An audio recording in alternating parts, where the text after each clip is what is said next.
I am restarting my Japanese studies, and this is exactly what I'm going to be doing. In the past, I did self studying, and last year, I was also in a group course that kept losing members, and eventually, I was left alone, after which they told me that I had to shut down the group. So, this is my current game plan, and my goal is to do JLPT N3 in December of this year.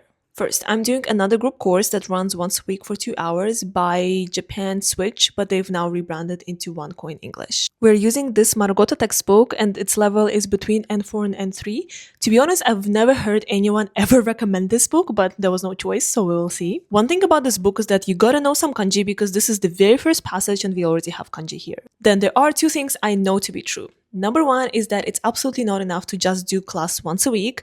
And number two is that there is no way I will study for more than half an hour by myself every day. The first thing I'm doing every day is listening to this amazing podcast called Nihongo Konteppei. There are multiple levels, and the beginner ones are literally under 5 minutes, and the intermediate can be 10 to 15 minutes. What I like about them is that they're run by a native Japanese speaker, and also there is no explanation of grammar. This is just pure conversation, and it's very natural. The second bit of my studying for kanji and reading is NHK Web Easy. It's a website specifically for Japanese language learners, and they post simplified versions of the NHK news. The grammar and vocab are simplified, and there is kanji, but they always have furigana at the top so you can read it.